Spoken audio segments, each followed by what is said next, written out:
Y bueno, te agradecemos muchísimo el tema de que te hayas aprendido de esto, ¿ah? De onda como estás haciendo. A nosotros nos viene bárbaro ponernos al tanto de cómo viene la situación judicial, ¿viste? Cómo se están dando los casos, por qué lo formalizan, etcétera, etcétera, aparte, ¿no? Bueno, Lucas Pasolini, abogado, invitado de Sebastián, de Sebastián Santana. Y bueno, ya vemos algunas, así que podemos empezar a conversar tranquilamente, así hacemos de la puntualidad una costumbre, ¿tá?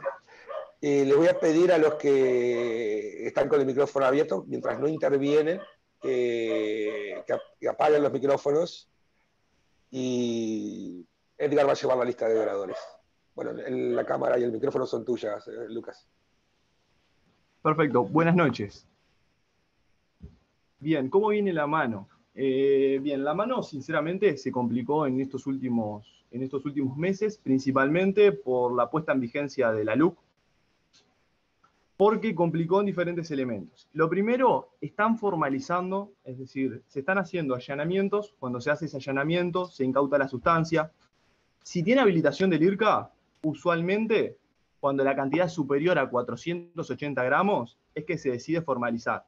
Si no, generalmente no se formaliza, salvo que tengan elementos o diferentes pruebas o elementos probatorios que incriminen a la persona de que la persona está distribuyendo la producción con miembros que no sean del hogar, porque miembros del hogar tienen la habilitación para su consumo, pero no pueden distribuir ni gratuitamente ni onerosamente, es decir, ni a cambio de una retribución económica, la producción que tiene esa persona que tiene la habilitación particular. El inconveniente más que nada que trajo la LUC es que cuando se formaliza, y se formaliza por el artículo 31 de la 14294, que por lo general se formaliza por tenencia para no consumo, no sé si más o menos están al tanto de eso, tenemos un inconveniente. Sí, que es hipótesis de tenencia no para consumo, perdón. Claro, que está prevista en la ley 14294, en el artículo 31. El inconveniente que tenemos, que es con la nueva reforma del Código del Proceso Penal, en esta hipótesis, en este tipo de delito, la prisión preventiva, el fiscal está obligado a solicitarlo al juez. Más o menos le hago un paneo general de cómo funciona la prisión preventiva. Para que se conceda la prisión preventiva, se tienen que dar una serie de requisitos o una serie de presupuestos. Entre los presupuestos que tenemos es que el fiscal tenga semiplena prueba, es decir, tenga una prueba que le otorgue la convicción al fiscal de que esa persona cometió el delito, a pesar de que no existe proceso todavía. Es decir, el fiscal tiene la convicción de que esa persona es muy probable que cometió ese delito, porque tiene una prueba. Otro elemento para tener en cuenta, que se tiene en cuenta para solicitar la prisión preventiva, es que exista riesgo de fuga, que exista la posibilidad de entorpecer el proceso por la persona si queda en libertad, que exista un riesgo para la sociedad o un riesgo para la víctima, que precisamente el riesgo para la víctima en este tipo de delitos no va a existir.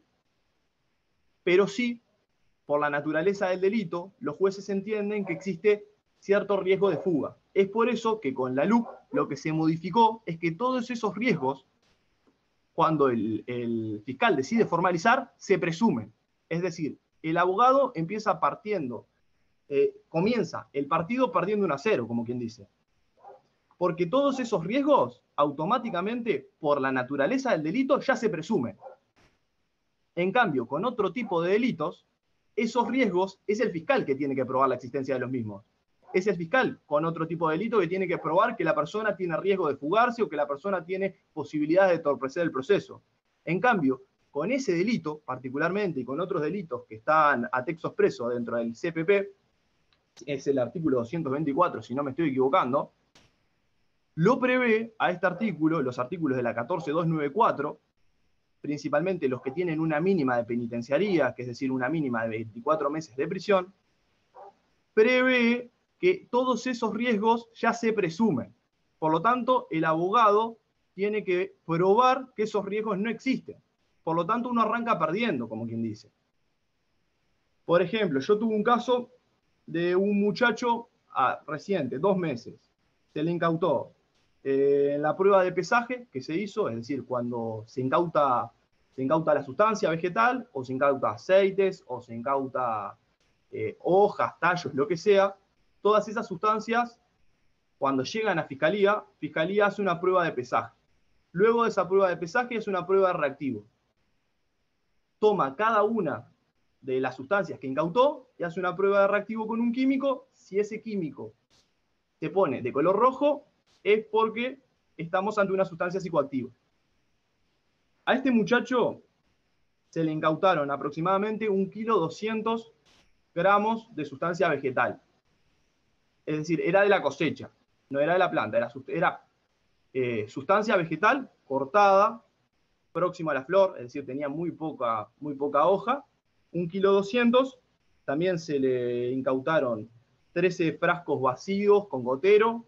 Se le incautaron aproximadamente 2,5 litros de sustancia vegetal con alcohol macerado y aproximadamente 200 gramos de cremas que él elaboraba. A este muchacho se lo formalizó. Yo trabajé parte de este caso tanto como procurador y parte como abogado. La primera parte de la audiencia de formalización, yo hice la procuración, otro abogado compareció en la audiencia de formalización, y a este muchacho se le fijaron 120 días de prisión preventiva. No llegamos a un acuerdo abreviado con el fiscal, que si quieren paso a explicar lo que es un acuerdo abreviado. Un acuerdo abreviado es cuando el fiscal entra en conocimiento y decide formalizar, le propone al abogado llegar a un acuerdo donde la persona que se quiere formalizar, el imputado, reconoce el delito y a cambio de eso se le concede una pena más benigna. Con el fiscal no se arribó a un acuerdo abreviado porque para mí tengo elementos para probar de que no se configuró el delito, porque esta persona tenía una habilitación del IRCA, porque la sustancia que le había sido incautada era sustancia vegetal que recién había sido cortada. Por lo tanto, 1,2 kg de esa sustancia vegetal, cuando se hace el correcto proceso de secado, merma. Y podemos encontrarnos dentro, incluso con esa sustancia vegetal, dentro de los parámetros establecidos por la ley, que son 480 gramos, después del correcto proceso de secado. Porque la sustancia vegetal, cuando recién está cortada, no está apta para su consumo. Y la norma a lo que se refiere son a 480 gramos anuales, pero de sustancia para consumir, no de sustancia recién cortada.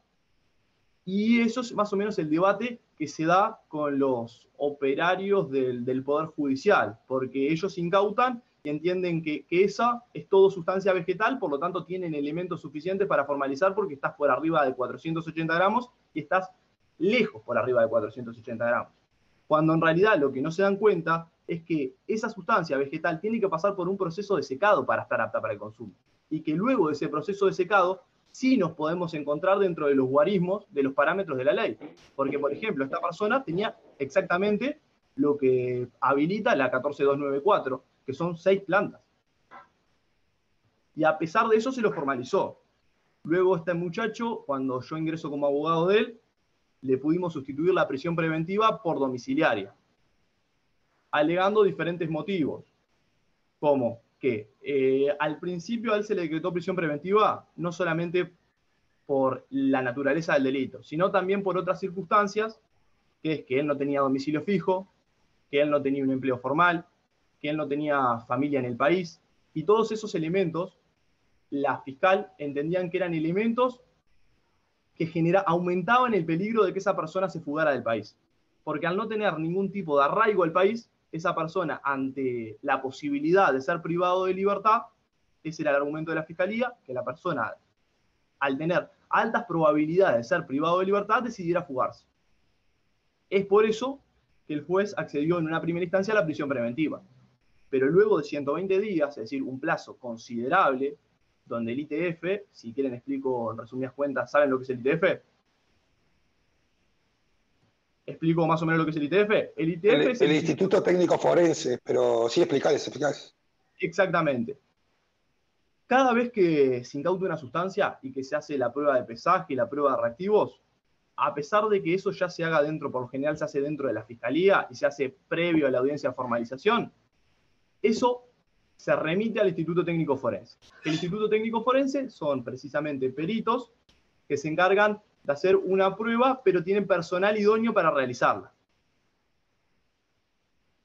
Por lo tanto, el resultado de la prueba de ITF vendría a ser el resultado que sería vinculante, porque se entiende que el peritaje, que el resultado de ese peritaje es un resultado neutral, que no busca ni favorecer ni a la fiscalía, ni favorecer a la defensa. Ya pasaron más de 150 días y no se realizó la prueba ITF. Y es por esto que este proceso todavía continúa. Por ejemplo, para poner este ejemplo que es un proceso que tengo reciente. Entonces la fiscal, al no tener fehaciencia de cuánto fue la cantidad realmente que se incautó, porque como yo le expliqué a la fiscal, esto merma, la fiscal claramente tenía desconocimiento de cómo funciona la sustancia, de cómo se consume, es decir, hay bastante desconocimiento por los operadores judiciales de cómo es la cosecha, de qué parte de la planta se consume, de qué parte de la planta no se consume, de a qué se refiere la norma cuando habla de 480 gramos, si se cuenta, por ejemplo, las hojas que están separadas de la flor, si las hojas con flor no se cuentan. Es decir, hay bastante desconocimiento por parte de los operadores judiciales y la fiscal está esperando a esta prueba de ITF para efectuar la acusación. ¿Qué es la acusación? Es donde la fiscal, ahora sí, con una semiplena prueba y con el resultado de ITF, va a solicitarle al juez una sentencia que determine si esa persona es culpable o no es culpable del delito que se le imputa. Y ahí tenemos otro problema, porque la LUC también modificó todo lo que era relativo a las libertades, a medidas alternativas a la prisión efectiva, como pena. Instauró un régimen que se llama ahora libertad prueba. ¿Qué problema trae este régimen de libertad prueba?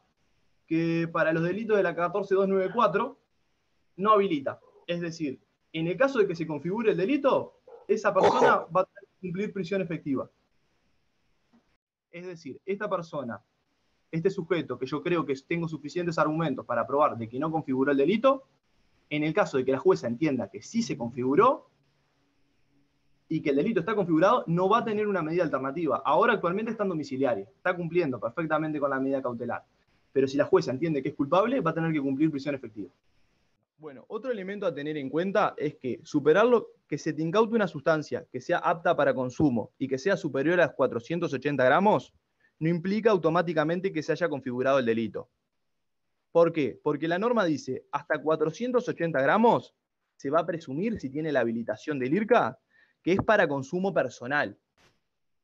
Si excede los 480 gramos, es el juez que a través de la sana crítica, es decir, a través de su experiencia y del resto de pruebas y indicios, el que va a determinar si se configuró o no se configuró el delito. Es decir, va a quedar a la discrecionalidad del juez y a los elementos que tenga el juez en ese momento, para ese caso concreto, determinar si se configuró o no se configuró el delito cuando se superan los 480 gramos.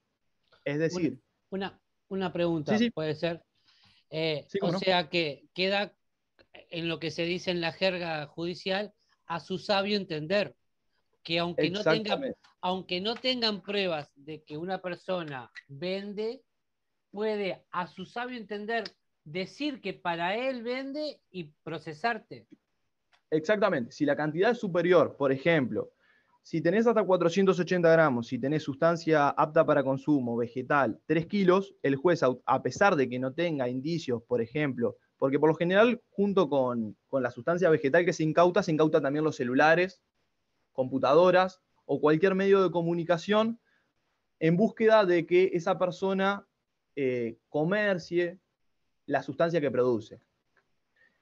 Si es superior a 480 gramos por una cantidad importante y los miembros del hogar no todos tampoco consumen, es decir, no podés justificar de que es toda para consumo personal, a pesar de que no tenga una prueba fehaciente de que eso es para comercialización, solamente la cantidad y la sana crítica del juez claramente le va a jugar en contra. Es decir, yo no puedo determinar cuál va a ser el resultado del juez, pero si es cercano a los 480 gramos, es una cantidad superior a los 480 gramos, con una buena defensa, y no hay otro elemento que establezca que esa persona comercializa o ofrece gratuitamente, que también es un delito, la sustancia que produce, no creo que el juez tenga elementos para procesar y para entender que se configuró el delito. Por eso digo, el límite de 480 gramos es más que nada una seguridad para la persona que produce. ¿Por qué? Porque si la cantidad es inferior, la presunción va a ser de que es tenencia para consumo. Es decir, vos podés producir 350 gramos y comerciarlos y configurar el delito igual. Y ser tenencia para no consumo con 350 gramos. El tema es que si estás abajo de 480 gramos, la presunción juega a tu favor, no te juega en contra. No sé si más o menos se entiende la idea. Yo tuve que salir y volver a entrar, así que me perdí esta última parte, pero no importa, después la tiro. Pero tenía una pregunta más o menos por ese lado, ¿sí? Porque cuando uno adhiere, cuando uno se registra, se supone una presunción de destino ilícito del producto. Exactamente. Hay un montón de falta de conocimiento técnico de cultivo, evidentemente, pero estás diciendo y lo que veníamos percibiendo que con todo esto que está pasando en la cosecha todo se encana, entonces, o sea, es así, nadie cosecha 480 gramos. Y lo otro es que la ley dice claramente que el excedente queda a disponibilidad y no dice nada. El IRCA no tiene una camioneta que va buscando el cogollo que sobra por la casa de los cultivadores, digo. Entonces, la responsabilidad claramente es del Estado antes de que pueda tener mal interpretadamente un excedente, ¿verdad? Es lo que yo pienso. Lo de la ley lo estamos analizando, ¿sí? Es impresionante. Te dijeron que no atacaban la ley, pero de los 480 gramos y los gramos de deportación en calle, que es el capítulo de drogas y seguridad pública, se presta para esa interpretación justamente, ¿no? De que si está cedido, el espíritu de la ley y la interpretativa de quienes realizaron la ley es que no constituye el excedente de stock ni el excedente de plantas, ¿no? Que es una falta administrativa y la ley en sí nunca probó prisión. Hay una serie de prisiones escalonadas que van desde advertencias a multas, a retiro, registro y posteriormente decisión del juez en última instancia. No aclara tampoco si es un pedido de prisión. Yo lo que te pregunto, base a todo esto, ¿hay una vuelta a la convicción moral por la sana crítica? Porque la ley dice que el juez debe actuar según la sana crítica, pero yo lo que veo acá es convicción moral. ¿Vos cómo lo ves a eso, Lucas? Bien, la convicción moral obviamente del juez pesa. Es decir, pero en cada juez pesa la convicción moral, las preferencias personales, porque cuando la ley deja abierto a la sana crítica, está dejando abierto un poco a la discrecionalidad del juez, a la discrecionalidad que tenga el juez para el caso concreto. Se le está dando cierta libertad al juez. Por lo tanto, obviamente los valores, los principios, las creencias inclusive del juez van a determinar cuál va a ser el resultado de un proceso. Y puede resultar totalmente injusto de que justo te cruzaste con el juez equivocado. Igual se puede apelar. Es decir, el resultado de un juez se puede apelar y el Tribunal de Apelaciones puede modificar la sentencia que dictó el juez en primera instancia. En ese sentido, tengan tranquilidad. Es decir, no van a quedar a la discrecionalidad del juez, simplemente. Es decir, tienen una segunda posibilidad, como quien dice. Pero, bueno, con respecto a la moralidad, si se cambió la moralidad o no de los jueces siguen siendo los mismos. El tema es que los fiscales también siguen siendo los mismos. El tema es que la modificación de la LUC genera que los fiscales tengan la obligación de formalizar. Por ejemplo, estos delitos, los fiscales tienen la obligación de pedir la prisión preventiva. Es decir, el legislador cambió la moralidad del legislador, que es el que crea la norma. Y al cambiar la moralidad del legislador, el legislador direcciona el actuar del fiscal. Que el fiscal, si tuviera, por ejemplo, el legislador, le podría dejar la liberalidad o la sana crítica también al fiscal para determinar si corresponde prisión preventiva, solicitar prisión preventiva o no. Yo con los fiscales que me he encontrado, por las charlas que he tenido en la intimidad, ellos en muchos casos entienden que La prisión preventiva es totalmente negativa, que estás poniendo a una persona que, en este caso en un primario, una persona que nunca había ido privada de libertad, la transfirieron a Santiago Vázquez. Esta persona me enviaba fotos de lo que era vivir en Santiago Vázquez.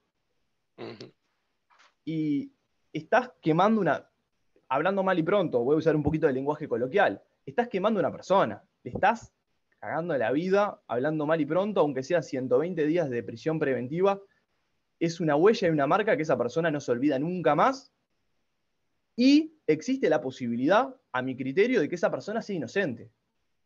Es decir, si llego a probar que esa persona es inocente, ese daño que se le hizo a una persona, no se lo va a recuperar, porque no va a haber...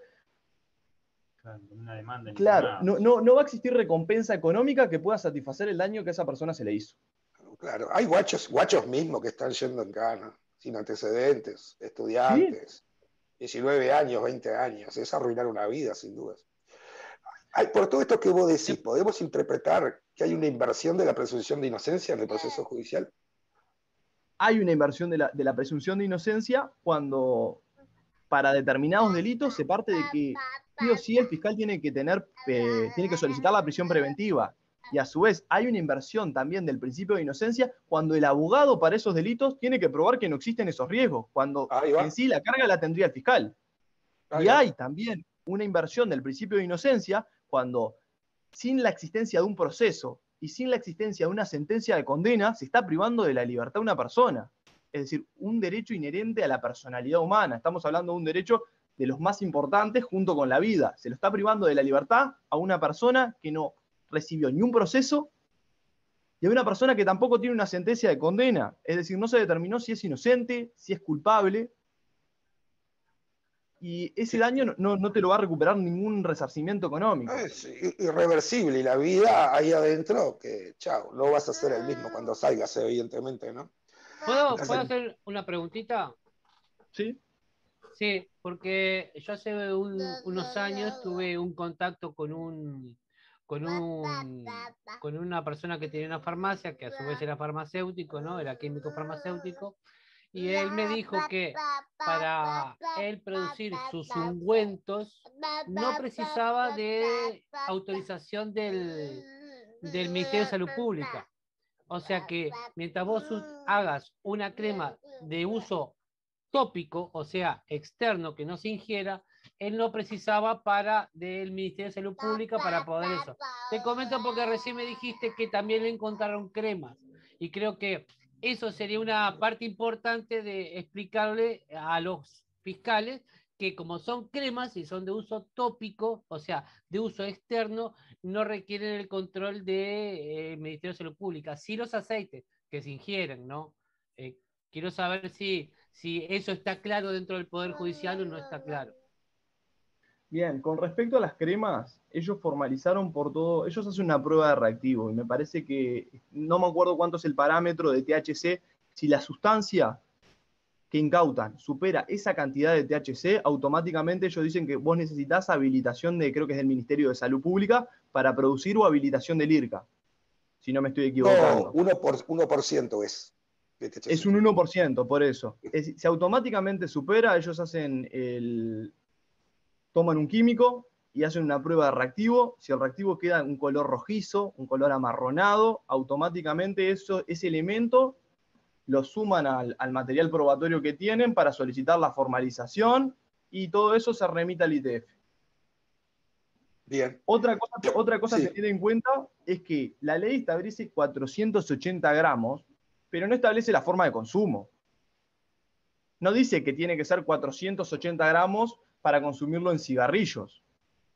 Y muchas veces hay muchos errores por parte de los operarios del Poder Judicial que, por ejemplo, te toman una sustancia que fue mezclada, por ejemplo, una persona que puso a macerar en alcohol, y lo quieren tomar como que si fuera una sustancia única, y como que eso es una presunción de que se superaron los 480 gramos, cuando la norma no establece que vos podés tener 480 gramos de sustancia psicoactiva, establece que vos podés producir, que vos podés cosechar anualmente 480 gramos. Lo que vos hagas con eso está dentro de tu libertad, porque si la norma no establece, no me limita, ¿por qué vos me vas a venir a limitar cuando la norma no te avala? Por ejemplo, si yo hago torta, hago cupcakes, no se debería pesar todo el cupcake. Se debería determinar cuánto fue la sustancia que yo utilicé para producir ese cupcake, pero no me tomes ni la harina, no me tomes el agua, no me tomes el aceite que utilicé. Es el equivalente a cuando te pesaban la maceta un poco más, ¿no? Claro. Exactamente. Entonces una persona que incluso compró, que no es un delito comprar, compró 10 gramos, el delito es vender, pero comprar no.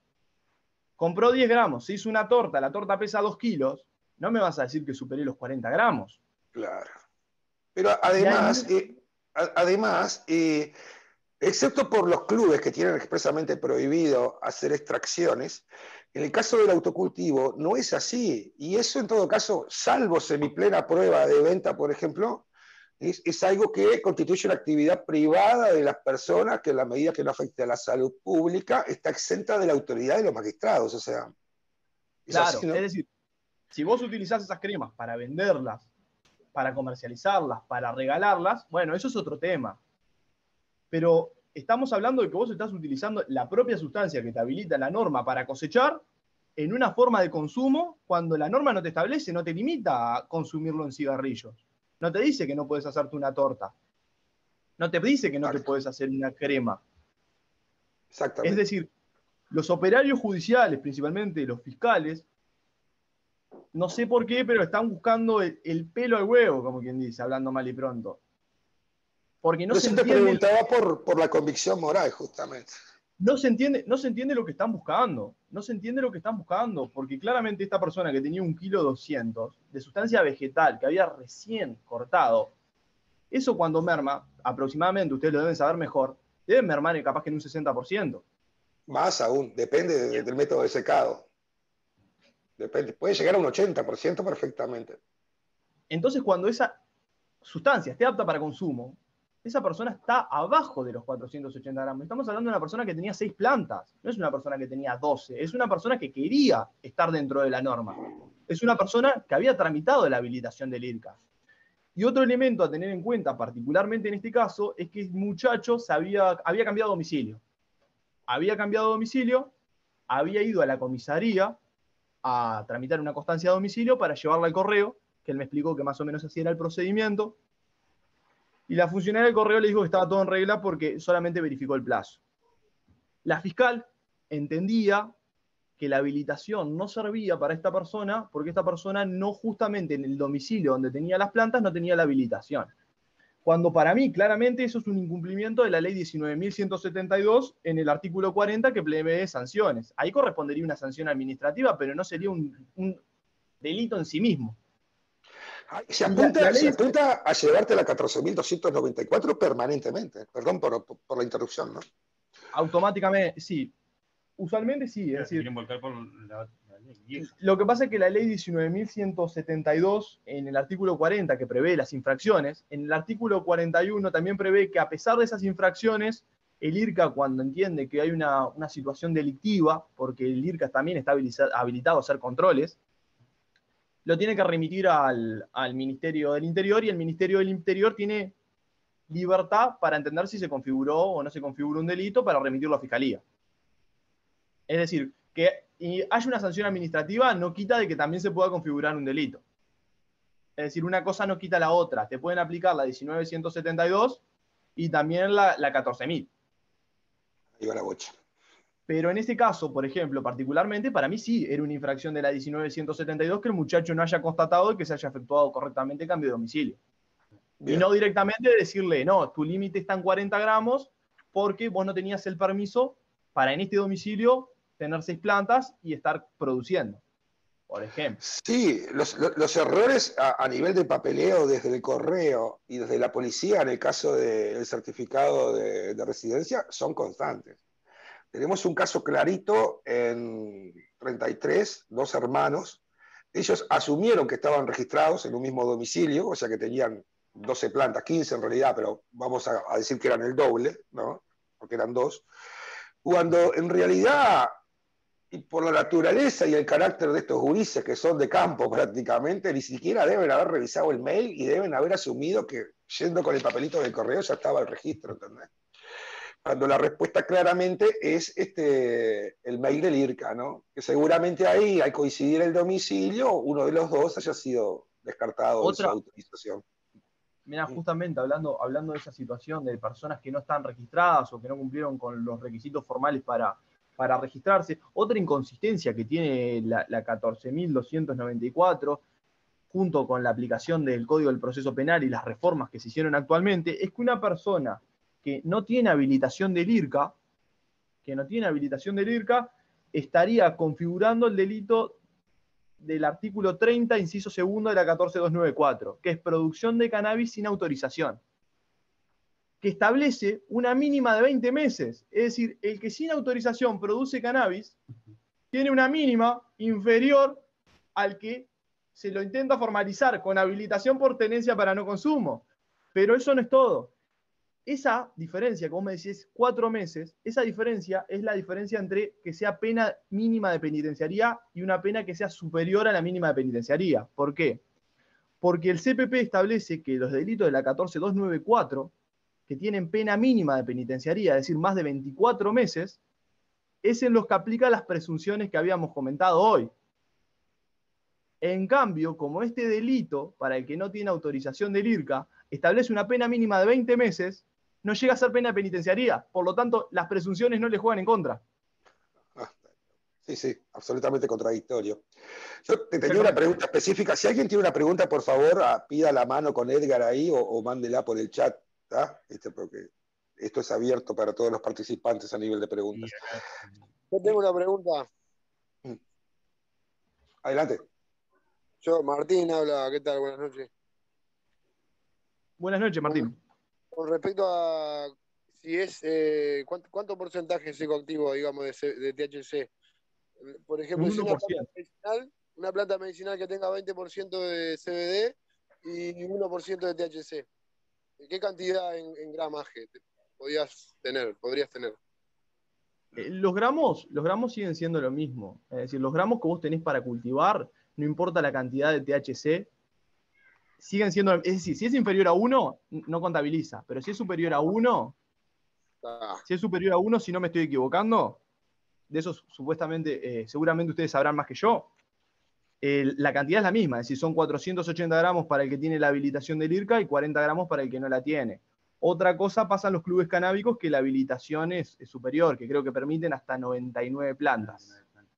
Sí, eso va suscrito, supongo yo, a la cantidad de plantas a la que te limita la ley por estar registrado como autocultivador. 6 plantas simultáneas en flora, tenga los porcentajes y ratios que tengan, o sea. Pero otro detalle, que los clubes de membresía tampoco establece una cantidad para la cual, a partir de la cual se presuma que es para tenencia para no consumo. Solamente se establece 99 plantas y dice, el acopio tiene que ser proporcional a los integrantes. Claro, si tiene 40 integrantes, tiene que ser por 480. Claro. Tendría que ser sí, un desconocimiento total del proceso de secado y curado, claro. Una pregunta específica, Lucas, pero que creo que ya me la contestaste en realidad, que era en el caso de Fray Bentos. Yo interpretaba que había una contradicción absoluta entre el tema del arraigo en la ciudad, por lo cual no procedieron a la prisión domiciliaria, pero se le declara prisión domiciliaria por riesgo de fuga. Pero quedó claro ahora diciendo que vos, que me decís, que estás diciendo que el fiscal está obligado a formalizar, o sea. El fiscal está obligado a formalizar y a solicitar la prisión preventiva. Perfecto. Queda claro ese punto entonces. De una es eso. De una el fiscal. Es eso. Si entiende que está la semiplena prueba, el 1-0. Sí o sí va a tener que formalizar y va a tener que solicitar la prisión preventiva. Y a su vez, los riesgos, esos riesgos que había comentado, se te van a presumir. Es decir, el juez va a dar por hecho que esos riesgos existen. Y uno es el que tiene que probar que esos riesgos no existen. Es decir, la defensa es la que tiene que probar que esos riesgos no existen. Es decir, el principio de inocencia está invertido para este tipo de delitos. Sí, sin dudas. Una pregunta, disculpa, porque en caso de tener antecedentes, ¿no? En lo personal como yo, El juez ya directamente puede presumir que, bueno, como este tipo tiene antecedentes por X delito o por lo que sea, o por lo que fuese, ¿verdad? Que te remita de una con prisión. Bien. Puede llegar a pasar. A mí me Sí. pasó un caso, mira, similar, sin ir muy lejos. Sabes que compré un vehículo en una automotora, anduve como un año y pico en el auto, anduve para acá, para allá, me pararon por todos lados, un día me pararon en La Paz, fui al banco a cambiar un cheque y resulta que el auto era un clon. Me procesaron simplemente por el hecho de haber tenido antecedentes. Y yo sé dónde está mi otro auto, la automotora desapareció en 4 horas, sacaron todos los vehículos todo, y marché, chao. Sin titubear, no la pensó el tipo, ¿entendés? Sí. Imagínate en mi caso, yo estoy dentro de lo legal que se puede tener las 6 plantas en floración, todo, perfecto, no tengo más. Pero si al tipo se le antoja decir, porque tengo, yo sé, por decirte algo, para sacarlo de esqueje tengo algunos productos. Ya porque tengas productos, entonces te pueden procesar, ¿entendés? Como que yo no lo entiendo mucho. Bien. Con respecto a lo de los antecedentes. Hay un principio en derecho penal, bueno, ya hablamos del principio de inocencia, que es uno de los principales, valga la redundancia, principios que se deberían respetar, y luego tenemos un segundo principio que es el non bis in idem, es decir, no 2 veces por lo mismo. Es decir, si una persona tiene un antecedente y cumplió condena, se entendería que esa persona ya pagó por lo que hizo. Y no se la debería castigar 2 veces por lo mismo. Es decir, si esa persona comete otro delito, no debería jugar en contra porque esa persona ya pagó por su delito, ya cumplió con la pena que tenía que cumplir. No se la puede castigar 2 veces por lo mismo. Pero en los hechos te juega en contra. Sin lugar a duda, uno de los elementos para justificar que la persona no es un riesgo para la sociedad, que es uno de los riesgos que acá se determinan, es decir que es primario, que no tiene ningún antecedente. Es decir, el hecho de tenerlo, si el hecho de no tenerlo te juega a favor, el hecho de tenerlo te juega claramente en contra. Bien, lo repito. Dentro de los riesgos que yo había mencionado, hay uno de los riesgos que es el riesgo para la sociedad. Cuando vos tenés una persona que está defendiendo para justificar que no existe este riesgo, porque uno por lo general en la audiencia de formalización, cuando tiene este tipo de delitos, lo que busca es, con diferentes elementos, por ejemplo, la persona tiene un domicilio fijo, la persona tiene familia, la persona tiene trabajo. Todos esos son argumentos, por ejemplo, para justificar que no existe riesgo de fuga. Por ejemplo, para justificar que no existe riesgo para la sociedad, que es uno de los riesgos que se detallan en la ley, uno de los elementos que utilizamos los abogados o uno de los argumentos que utilizamos los abogados es que la persona no tiene antecedentes, que es primario. Claramente una persona que tiene antecedentes no puede utilizar ese elemento a su favor. Por lo tanto, si no puede utilizar ese elemento que es a su favor, claramente al no poder utilizarlo le va a jugar en contra. No sé si más o menos se entiende al razonamiento a lo que voy. Es decir, a pesar de que el delito no sea vinculado estrictamente con un delito de la 14294, te va a jugar en contra. Claramente el juez lo va a tener como un elemento que te va a jugar en contra. A pesar de que no debería jugarte en contra por el principio de non bis in idem, que es decir, no castigar 2 veces por lo mismo a una sola persona, es decir, por una misma conducta no castigarla 2 veces. Porque si esa persona ya cumplió condena, esa persona no debería pagar 2 veces por lo mismo. Pero en los hechos, tener antecedentes sí te puede jugar en contra. Y en el caso que él te preguntó acerca de tener, por ejemplo, él decía, es para hacer esqueje, que es cuando tenés productos químicos, como yo hoy te contaba, que tengo alcohol y otras cosas, que él también te hizo esa pregunta. Bien. En Sí, ese claro. sentido están tendiendo a nombrar, a ver, la definición de precursores químicos son elementos químicos de uso cotidiano que se encuentran prohibidos hasta cierto grado para un desarrollo mayor. ¿Ah? Claramente los productos de cultivo no son precursores químicos, o sea, y eso es lo que están tratando de construir hoy por hoy, ¿no? Y te ponen precursores químicos, te encuentran una prensa de rosín. Lo primero que te dice el laboratorio. Claro, cuando le dicen laboratorio, es totalmente intencional, o sea, sí, está candela la cosa, sin dudas. Yo tenía una cosita para consultarte que había notado. Ah, sí, en este caso y en algunos otros hemos recurrido a la certificación técnica de un ingeniero agrónomo. Digamos que lo que hace el ingeniero agrónomo es describir lo que constituye el proceso de cosecha y de secado cuando juez o fiscal no lo tienen claro y bueno, se aporta eso de parte nuestra a quienes están siendo sometidos, ¿no? a esos quehaceres judiciales. ¿Te parece una buena medida esa, Lucas? De certificar, empezar a certificar, así aunque sea en casos individuales, apuntando a un protocolo concreto, ¿no? Por parte del IRCA por lo menos y del Ministerio, también que estamos viendo que le agarran como las peras, ¿tá? ¿Te parece un buen recurso, Lucas? Para mí es una excelente medida. ¿Por qué? Y voy a dar la justificación por qué. Porque primero hay desconocimiento por los operadores judiciales, que fue lo que venimos hablando, y porque usualmente con este tipo de delitos, la persona, cuando se hace el allanamiento, automáticamente es detenida. Y cuando es detenida, el fiscal tiene un plazo muy cortito para solicitar la audiencia de formalización, que son 24 horas. Por lo tanto, en 24 horas, el abogado te tiene que armar una defensa suficiente, por ejemplo, para convencer al fiscal que no es necesario formalizar, o para convencer al juez de que no es necesario formalizar. Y vos imaginate, en esa situación, esa persona, primero no sabe muchas veces ni a qué abogado llamar. Se pone a buscar un abogado. Y ese abogado recién, por lo general, está conociendo al cliente. Le tiene que tomar la declaración, tiene que conocer el caso particular.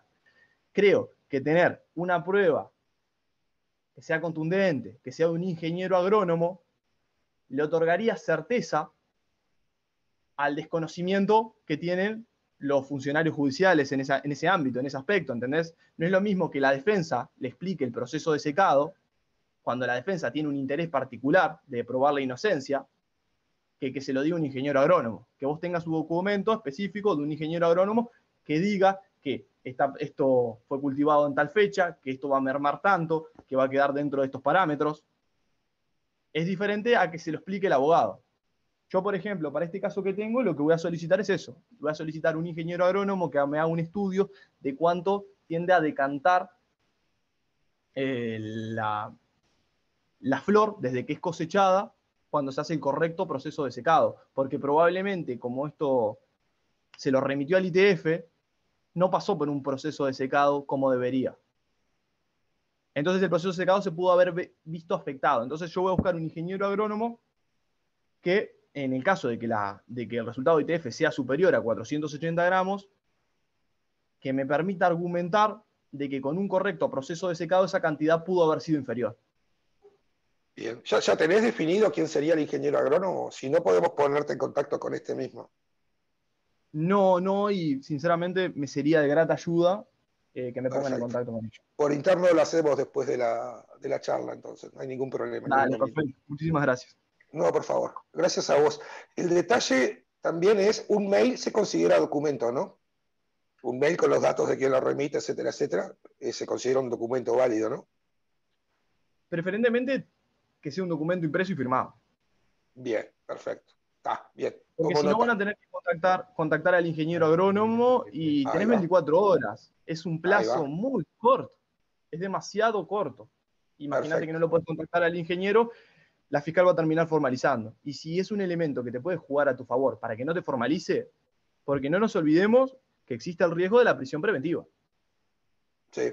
Y que lo va a determinar en esas, es decir, el fiscal tiene 24 horas para formalizar y es una audiencia de 40 minutos en la que determina si vas para adentro hablando mal y pronto o si te fija en otro tipo de medida cautelar como, por ejemplo, la prisión domiciliaria o como, por ejemplo, no acercarte a un determinado lugar o como, por ejemplo, presentarte en la seccional en determinados horarios o, por ejemplo, no salir de tu domicilio en la noche.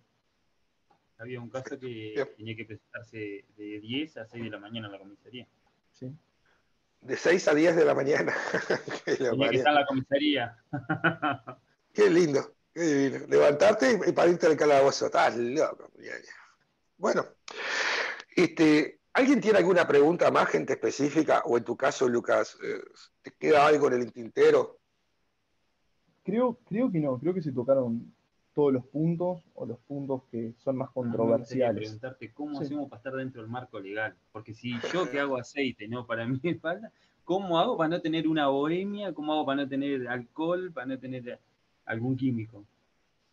Bien. ¿Cómo me defiendo ahí?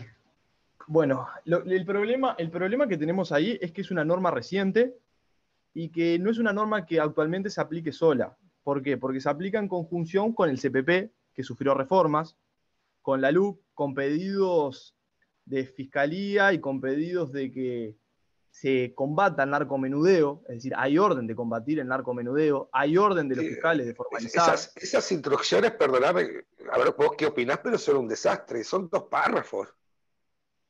Sí, es así. Pero incluso la orden es directa cuando el propio Poder Legislativo le dice al fiscal, sí o sí solicitame prisión preventiva para estos delitos. Es decir, ya no le dejó ningún tipo de margen de discrecionalidad. Ahí va.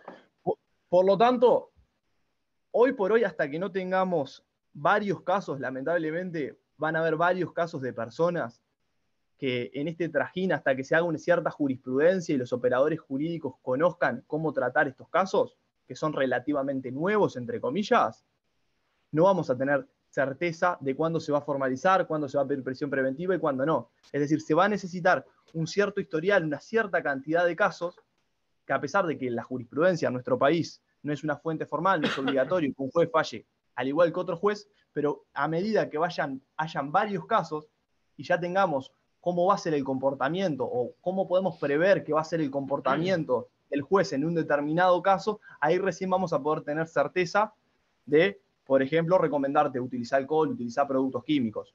Hoy por hoy lo aconsejable para no tener ningún tipo de inconveniente, a pesar de que la norma no lo prevé, hoy lo aconsejable es tener las 6 plantas y siempre tener en tu casa, porque son 480 gramos anuales, tener en tu casa no máximo de 480 gramos anuales. El tema es el problema de la cosecha. Yo creo que ahí es el problema más grande, porque cuando la sustancia está verde, estás por arriba lejos. ¿Te puedo hacer una pregunta? Estamos totalmente expuestos y además, mirá si te agarro las plantas en lluvia. Pesan 40 veces más lo que... Quiero hacer una pregunta referente a al trabajo que hace el Instituto Técnico Forense, el ITF, con lo que te incautan, ¿no? Porque, o sea, ¿cómo puedo yo controlar eso? O sea, ¿hay alguna forma de que luego que ellos tomen sus medidas y sus cosas, poder verificarlo con una fuente externa? ¿Hay alguna manera? Sí. ¿Cómo es el procedimiento legal?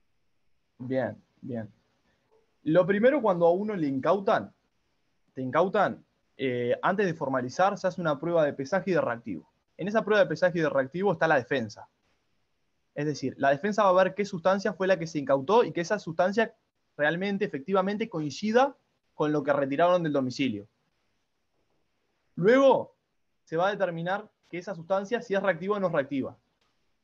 Y luego eso se va a remitir al ITF.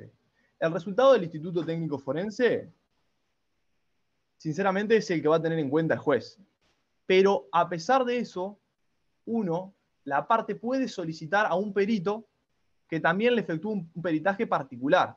El problema de ese peritaje particular es que va a entender el juez que ese peritaje, como uno lo está pagando, porque uno lo tiene que pagar de su bolsillo, salvo que le concedan una auxiliatoria de pobreza. Sí, como las pruebas de alcohol es parcial. Que haces externamente. Claro, va a entender que es parcial, que va a buscar beneficiar a la persona que lo solicitó y a la persona que pagó por ese trabajo. Es decir, la que va a tener un mayor valor, digamos, va a ser la prueba, para mí sin lugar a duda, va a ser la prueba de ITF. A pesar de que no estoy en la cabeza de los jueces, creo que sin lugar a duda lo que va a ser el fiel de la balanza va a ser la prueba de ITF. Igual como habíamos hablado, tener más de 480 gramos, que el ITF determine que la cantidad que se cultivó en ese año fue superior a 480 gramos, no quiere decir que automáticamente se configuró el delito. Luego, si hay tenencia para no consumo, eso se va a discutir después, porque, por ejemplo, a esta persona que le incautaron 1,2 kg, el simple hecho de que se supere los 480 gramos, ya te juega en contra. Es decir, la presunción es como hablábamos. Ya empezás el partido perdiendo un 1-0. La presunción es de que lo que vos tenés no es para consumir, porque si fuera para consumir, vos tendrías que tener una cantidad inferior a 480. Por lo tanto, el simple hecho de haber superado, para la Fiscalía ya lo entiende como un elemento suficiente de convicción para formalizar. Eso no quiere decir que seas culpable. Porque si vos llegás a probar que era todo para consumo personal, en esa hipótesis no se te debería entender culpable porque el delito no se configuró.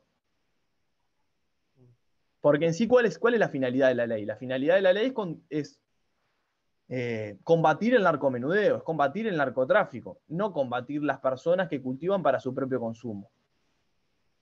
Bueno, por lo tanto, la guerra de las drogas es una guerra contra las personas. Justamente. Pero sí, la pregunta totalmente. en sí es, o sea, que para la Fiscalía tener más de 480 gramos ya implica que uno está con eso para vender. Herencia no para consumo. O sea, tiene una presunción de que no es para consumo personal, porque la ley es clara, dice. O sea, hasta 480 consumo personal. Arriba, la presunción es en tu contra. Pero cuando te van a procesar, la presunción esa, ¿tienen que demostrarla? ¿O solamente con que tengas más de 480 ya es suficiente para procesarte? Ahí queda a criterio del juez y de su sana crítica, que va a tener en cuenta otros elementos. Por lo general, como lo habíamos comentado al principio, incautan celulares, incautan notebook, buscan de si vos le distribuiste a otra persona, si le vendiste a otra persona.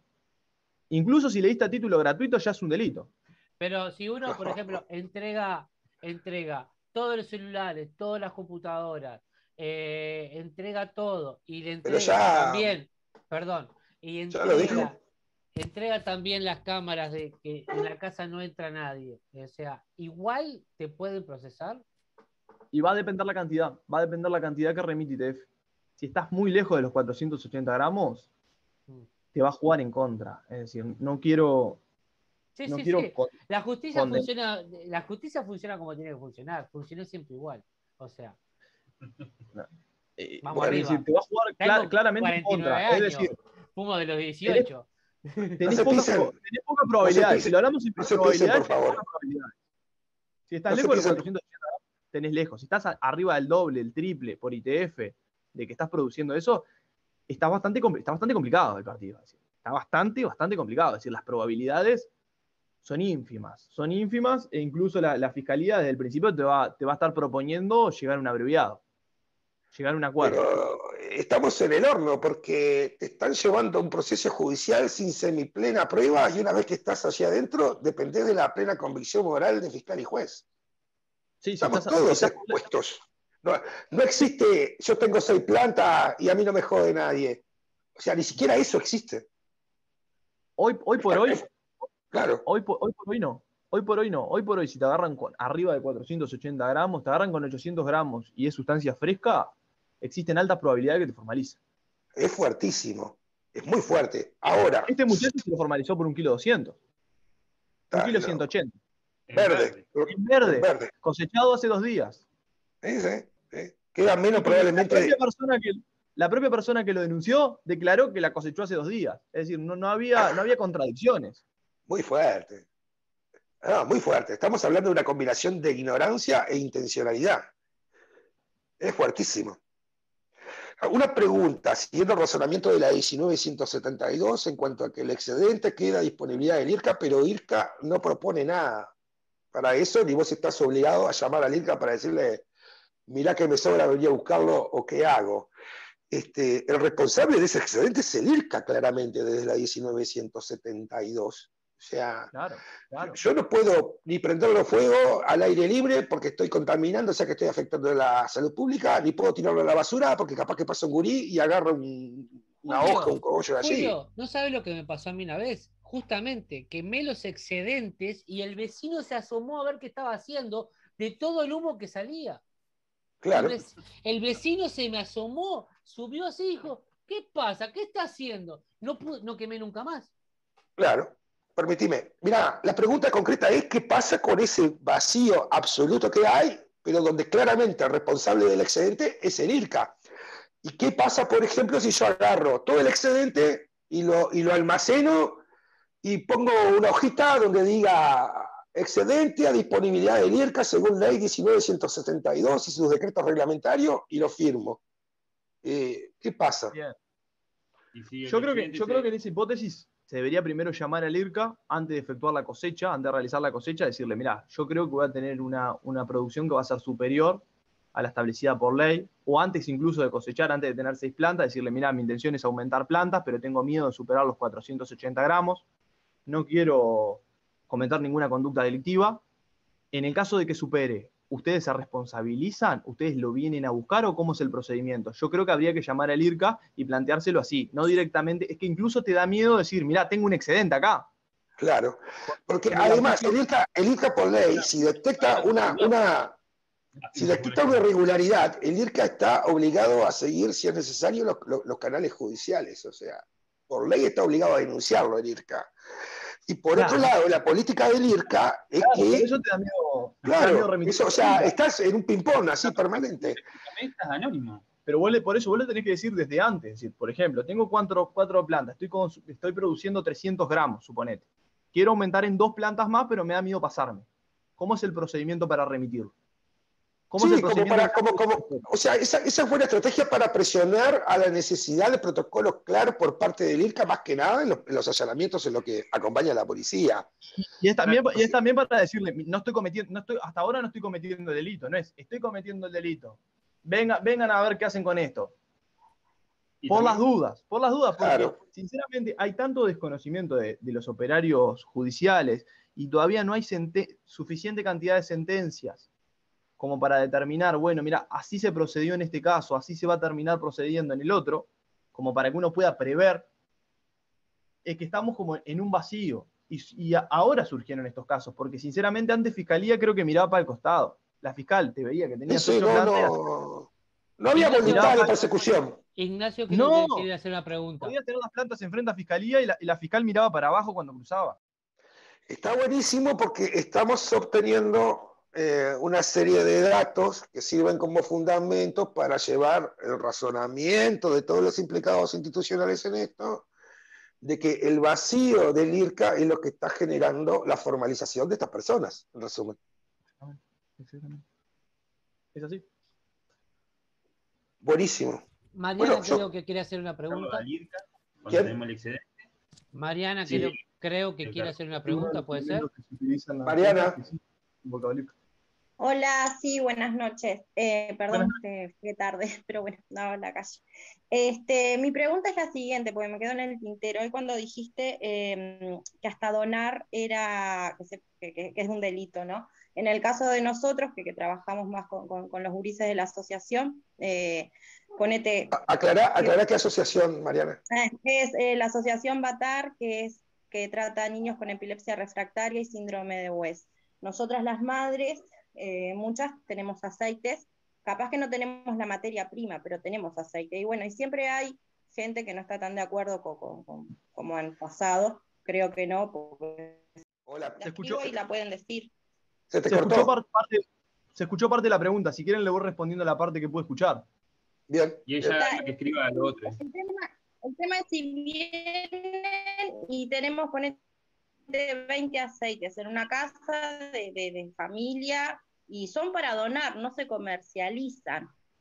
Yo sumaría, aprovechando la pregunta de Mariana, también en la LUC, no recuerdo el artículo, pero lo dice claramente que, no me recuerdo si el mínimo de 2 años de prisión, quien suministre una sustancia prohibida a menores de edad o incapaces, por ejemplo, o sin conocimiento de la persona.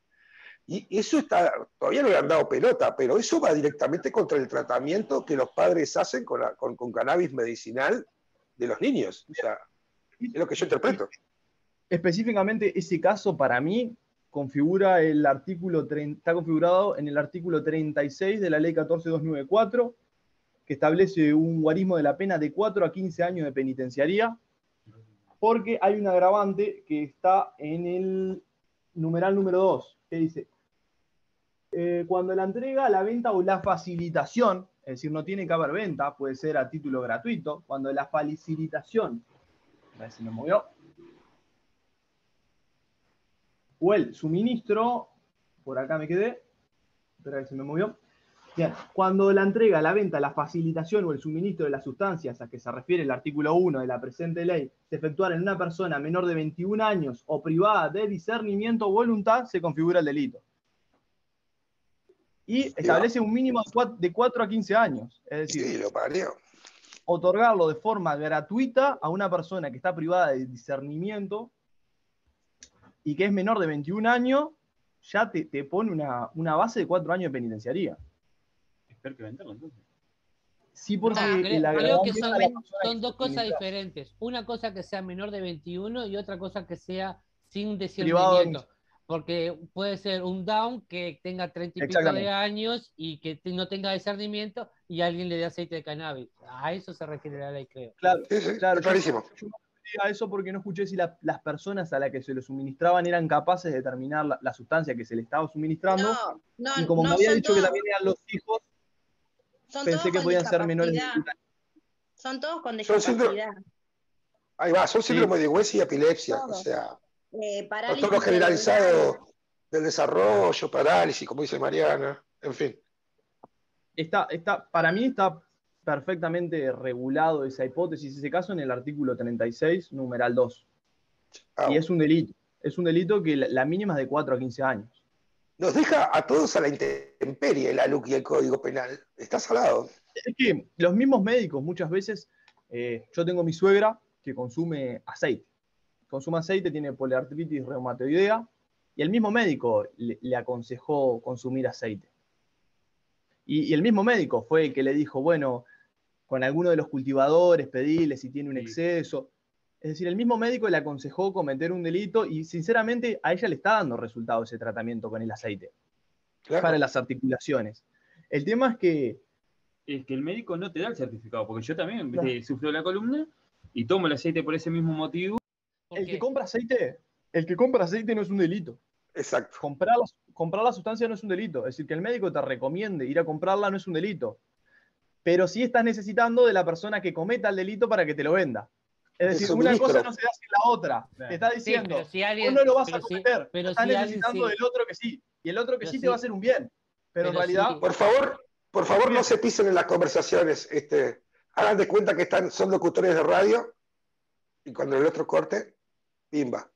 Por favor, porque si no... Era una cuestión de que si la persona se autoabastece de aceite y para producir aceite se necesita mucha planta, en ese caso, que la persona se produzca su propio aceite y el médico le recomiende tomar aceite, para no conseguirlo en el mercado negro, se autoabastezca, como en casos que ya tenemos registrados de personas y licencias que se dieron en otros países de hasta 120, 150 plantas, por ejemplo. Yo creo que ahí hay algo que no se utilizó hasta ahora, que para mí un instrumento, en ese caso lo que se podría solicitar es un amparo. No se ha utilizado hasta ahora. No sé cuán efectivo pudiera llegar a ser, pero creo que si una persona solicita que se le extienda la cantidad de producción porque va a ser para consumo personal, para un tratamiento médico recomendado por un médico y justificado, creo que se le podría llegar a conceder un exceso. Pero todavía no hay ninguna sentencia, estamos hablando de un caso hipotético, estamos hablando arriba de hipótesis. Ahí va. Pero tampoco hay ningún hospital o médico hasta el día de hoy que te haga una receta médica para que consumas cannabis. Te lo recomiendan de boca, pero no te lo dan en una receta. Es que si firma entra en una ilicitud, o sea. Claro. Yo cuando fui a la Expo Cannabis, la Facultad de Medicina estuvo hablando acerca de que se iba a empezar a hacer para que los médicos tuvieran conocimiento de la cantidad de potencial que tiene el cannabis y se pudiera empezar a recetar. O sea que si recién este año se empezó a hablar acerca de recetar el cannabis, todavía no está que diga, bueno, voy y compro aceite acá. Ahí me llevas a un razonamiento más profundo. De la triangulación de cosas que nos deja a todos a la intemperie es consecuencia de la falta de implementación. O sea, tenemos una ley que se votó hace más de un año, la 19.847, en diciembre de 2019, que es el acceso a la cannabis terapéutica y medicinal, ¿no? Que trata de regular justamente estos aceites que no están regulados y que tanto bien hacen, ¿no? No se ha implementado. Ese mismo razonamiento aplicaría ahí en el caso de cuando quieren llevar a alguien por, no sé, perjudicar a la salud pública en el caso de fabricar aceites y cremas, por ejemplo, ¿no? O sea, es el Estado el responsable último de todo esto. Sí, es el Estado y principalmente que cuando se crean las normas que regularizan la producción y el cultivo de cannabis, se crea con una intención y con una finalidad.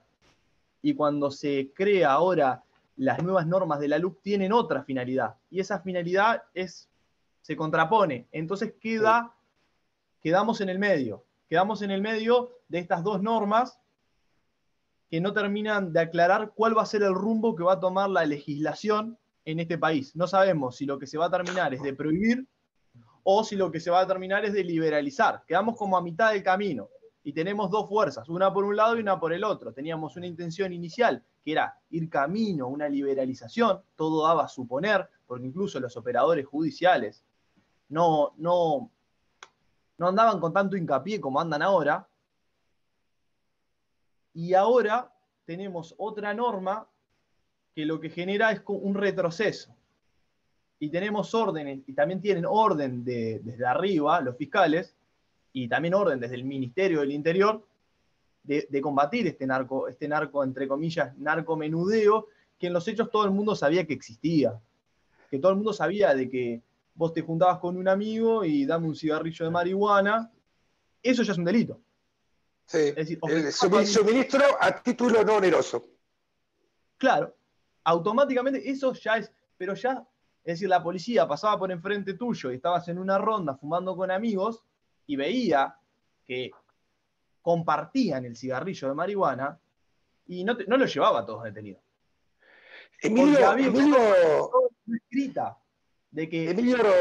Emilio Ruchanqui, el abogado argentino, autor de varios libros y director de THC, entre otras cosas, acuñó un término recientemente que es narcoboludeo. Porque todo esto que está pasando es, hablando pronto y mal, la máquina de fabricar perejiles. Es tremendo. Armando causas de crímenes sin víctimas, donde la víctima termina siendo el formalizado o el procesado. Es un disparate. Totalmente, totalmente. Porque, por ejemplo, en el caso de los aceites que hablaba la muchacha, la persona que va a ser la víctima es en el caso de que caiga el Ministerio del Interior ahí. Van a ser las propias personas que cometen el delito, porque en realidad la que vendría a ser la víctima del delito es una persona que se estaba viendo favorecida en un tratamiento médico recomendado por el propio médico. Entonces vamos de vuelta a ese problema de que estamos en el medio y que todavía no se terminó de aclarar cuál va a ser el rumbo legislativo de que va a tomar el tema de la producción de cannabis. En el caso de la medicina... Dale. En ese sentido... Bueno, dale vos. En el caso de la medicina alternativa, ¿no? Ya que estamos hablando, por ejemplo, la homeopatía usan todo yuyo. ¿La marihuana no deja de ser un yuyo? ¿O me equivoco? ¿No estaríamos dentro de la propia homeopatía viene limitada por un decreto de 2016 y hoy por hoy tengo entendido que a las homeopatías le están trancando bastante ya con los yuyos habituales nomás. O sea, ahí viene un proceso de hace tiempo de la medicina alopática versus la medicina tradicional o alternativa. Después te voy a pasar un enlace, Julio, ahí acerca de Perú, que tiene la medicina tradicional, vamos a decir, alternativa con las plantas y todo lo demás, y la medicina de hoy en día. ¿tá? Que mucha gente mayor opta por ir a la medicina alternativa porque es más eficaz que la medicina de hoy en día. Incluso tienen mecánicos y gente que se dedica a eso para generar los medicamentos a base de... Contra los opiáceos, sin ir más lejos, contra los opiáceos, la metadona, esto, lo otro, o sea... de eso sabemos, hemos hablado sobrado y largo de lo que implica como beneficio la cannabis terapéutica, ¿no? O sea, no vamos a empezar a desarrollar eso. Pero dentro de todo, me olvidé de lo que te iba a preguntar. Pero si alguien tiene alguna pregunta de lo medicinal, es ahora. Si no, yo le propongo otro tema ya para antes de terminar, porque tampoco lo vamos a atomizar a Lucas. ¿Alguien tiene alguna pregunta? El tiempo que tenés. Sí, yo tengo un ratito más. Él tiene un ratito más, por eso le estaba preguntando qué tiempo más tenía.